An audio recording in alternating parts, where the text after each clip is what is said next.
হংকংয়ের বিপক্ষে বাংলাদেশ জিতলো না হারলো এটা আমার খুব বড় একটা কনসার্ন না। যদিও আপনারা বলতে পারেন যে আমি ইন্টারন্যাশনাল ম্যাচ টুর্নামেন্টে জাতীয় দলের রেজাল্ট দিতে চাই। কিন্তু হংকংয়ের বিপক্ষে রেজাল্ট নিয়েও কথা বলতে হবে এটা আমি আশা করি না। সে রেজাল্ট যাই হোক। আমি আসলে এই ম্যাচের একজন খেলোয়াড়কে নিয়ে একটু কথা বলতে চাই। যাকে নিয়ে আপনারা গত বেশ কিছুদিন একটু দুশ্চিন্তার মধ্যে আছেন। যে ছেলেটা শুরু করার পর থেকে আমরা খুব আওয়াজ দিয়ে গেছি যে এই ছেলেটা আমাদের ভবিষ্যৎ হতে যাচ্ছে। শুধু আমাদের না, বিশেষজ্ঞরা বলেন যে সারা পৃথিবীর ভবিষ্যৎ হতে যাচ্ছে। সেটা হচ্ছে রিশাদ হোসেন। শুধুমাত্র লেগ স্পিনার হিসাবেই রিশাদ হোসেন সারা পৃথিবীতে একটা হট কেকে পরিণত হয়েছিল, এখনো হট কেকই আছে। কিন্তু সেই রিশাদ হোসেন কিন্তু সেই রিশাদ হোসেনের অবস্থা এইরকম কেন? আপনি যদি গত আমিরাত সিরিজ থেকে হিসেব করেন, তাহলে এই আজকের ম্যাচ পর্যন্ত সে ৯ এর উপরে রান খরচ করে যাচ্ছে প্রতি ম্যাচে।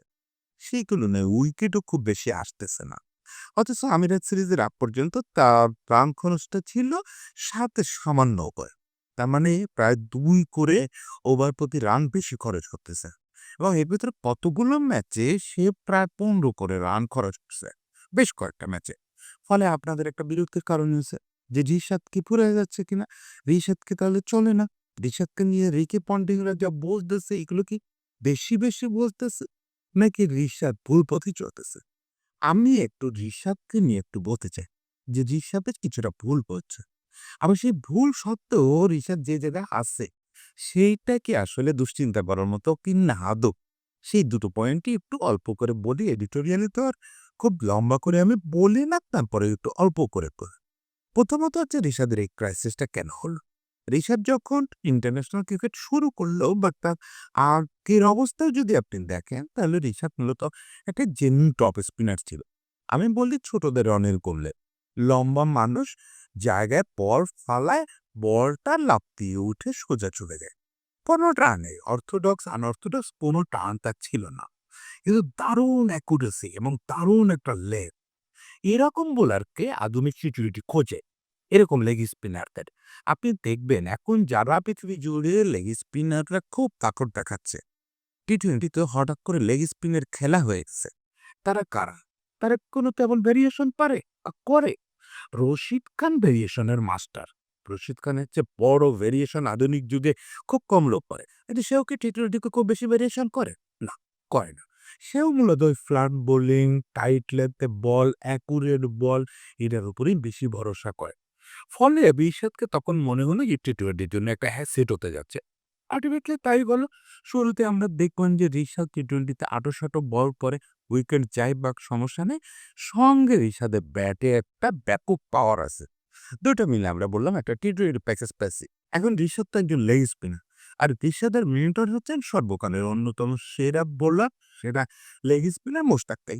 এখন এই যে ২ কম্বিনেশনটা হইছে, রিশাদও তো স্বপ্ন দেখে যে সে একজন ক্লাসিক লেগ স্পিনার হবে, সে বিশ্ব জয় করবে।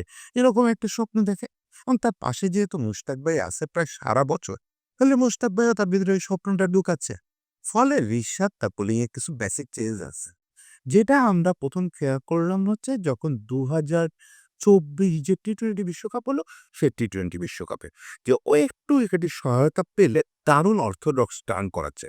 মানে লেগ স্পিনারের যেটা জেনুইন টার্ন, লেগ স্টাম্পে পড়ে কাভার দিয়ে ব্যাটসম্যানের জন্য ভেতরে ঢুকবে। এই যে অর্থোডক্স টার্নটা এটা বেশ করেছে। এটা মুশতাকবার প্রোডাকশন, একদমই মুশতাকবার প্রোডাকশন।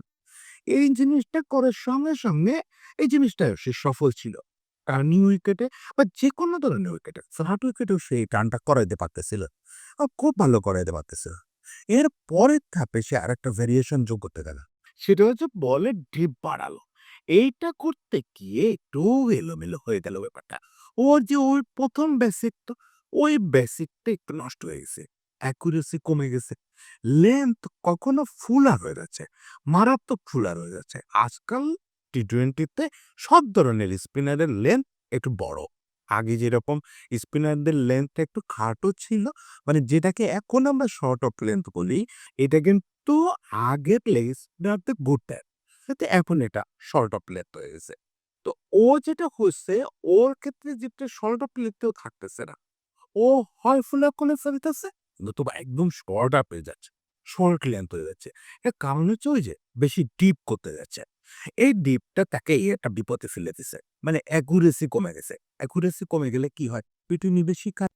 যেহেতু খেলা একটা টি-20 আপনি বেশি ফুল করলেও মার খাবেন, বেশি শর্ট করলেও মার খাবেন। হ্যাঁ, বিনিময়ে সে উইকেট পাচ্ছে।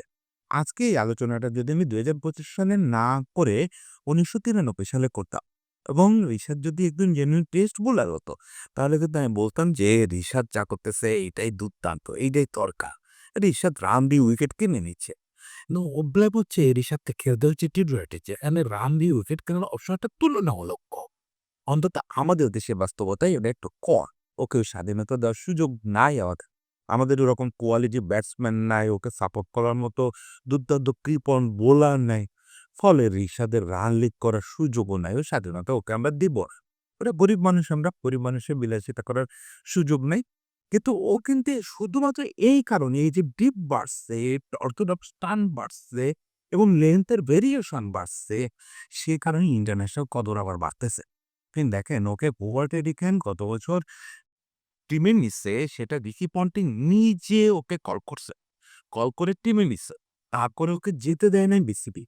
রাগ করে বিগ ব্যাশের যেকোনো টিম শুধু বোওয়ার্ড না, সবার সিদ্ধান্ত নেওয়ার কথা ছিল যে এই ছেলেকে আর কখনো ডাকবো না। শুধু এই ছেলে না, বিসিবির কোনো ছেলেকে ডাকবো না। আজ বিগ ব্যাশে খেলতে দিল না। আবার হোয়ার্ড তাকে দলে নিছে বুঝছো? মানে ওর যে কোয়ালিটি গুলো ডেভেলপ হচ্ছে এবং সম্প্রতি এটা নিয়ে কে কথা বলছে? মিশেল জনসন বা কেউ একটা। যে রিশাদকে আমরা অস্ট্রেলিয়াতে হাই রেট করি হচ্ছে ওর এই যে লেন্থের কারুকাজটা শিখতেছে এবং ও যে ভেরিয়েশন গুলো যোগ করতেছে নিজের ভেতরে, এটা করতে গিয়ে ওয়ান টু ওয়ার্ল্ড ক্লাস লেগ স্পিনার হয়ে যাচ্ছে। ট্র্যাডিশনাল যে থোড়বড়ি খাড়া লেগ স্পিনাররা এখন টি-20 তে ডমিনেট করতেছে, এইটা না ও। ফলে ও একটা স্ট্যান্ডার্ড উইকেটে রিয়াল স্পোর্টিং উইকেট একটা অ্যাসেট হতে পারে। এখন এই পুরো ব্যাপারটা আমাদের জন্য হয়ে গেছে একটা ডিলেমা।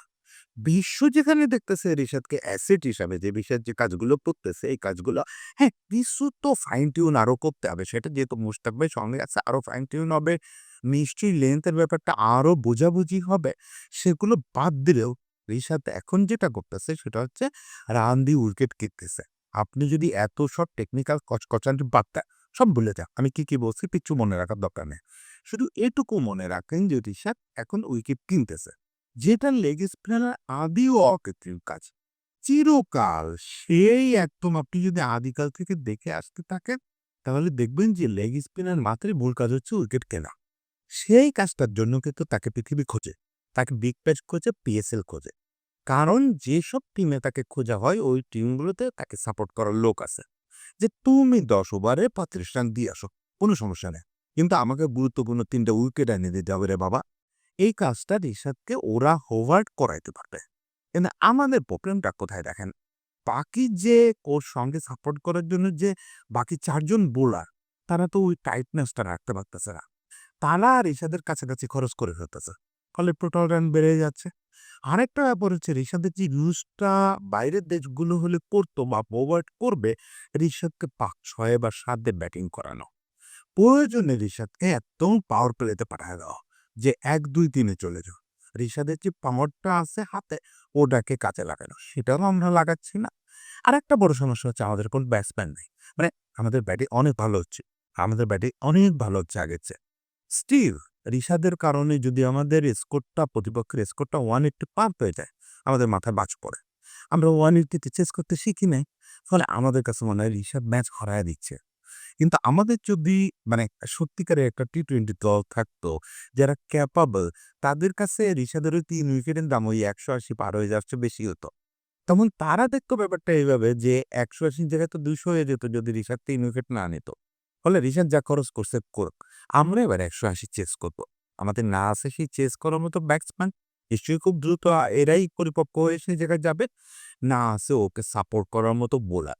ফলে আপাতত রিশাদ আমাদের জন্য একটু পেইনে পরিণত হয়েছে বা কনসার্ন এ পরিণত হয়েছে। ইন্টারন্যাশনালি কিন্তু তার কদর দিনকে দিন বাড়তেছে শুধুমাত্র এই কারণে। আমি এক্ষেত্রে রিশাদ এই কনটেন্ট দেখবেন এরকম কোনো আশা আমি করি না। তারপরে যদি কোনো কারণে কোনো কথা রিশাদের কানে যায়, আমি এক্ষেত্রে বলব যে রিশাদ যদি একটু ম্যাচ বাই ম্যাচ চান, বিশেষ করে যে ম্যাচগুলোতে তিনি বাংলাদেশের হয়ে টাইট সিচুয়েশন এ খেলতেছেন, ওই জায়গায় যদি একটু বেসিকে ফেরত যান, আমার মনে হয় পিঠ বাঁচানো একটা ব্যাপার হতে পারে। দেশটা বাংলাদেশ, খুব দ্রুত আপনাকে লোকে ভুলে যাবে। এই দেশে আপনার কোয়ালিটি মনে রাখবে না মানুষ। আপনি ৬ মাস আগে কি কোয়ালিটি দেখাইছেন আপনাকে নিয়ে ওভার্ট রিকি পন্ডিং কত বড়, বড় কথা বলে, কেউ মনে রাখবে না। আপনি পরপর ৩ টা ম্যাচে এরকম রান লিক করলে আপনাকে বাদ দেওয়ার জন্য রীতিমতো মিছিল শুরু হবে। আমি অলরেডি দেখতেছি ফেসবুকে কথা হচ্ছে। নাসুমরে বসায় রিশাদরে কেন খেলানো হচ্ছে? এই জাতীয় কথা যে দেশে হয় সেখানে আপনারও উচিত সময় বুঝে একটু ডিফেন্সিভ হওয়া, একটু চালাক হওয়া। বেসিক করে ফেলেন এই ম্যাচগুলোতে। একদম নিজের পুরনো বোলিংটা করে টপ স্পিন অনিল কুম্বলে হয়ে যাক। আর বাকি সময় তো সারা পৃথিবী আপনার জন্য থাকতেছে। রিশাদের জন্য শুভকামনা, বাংলাদেশ দলের জন্য শুভকামনা।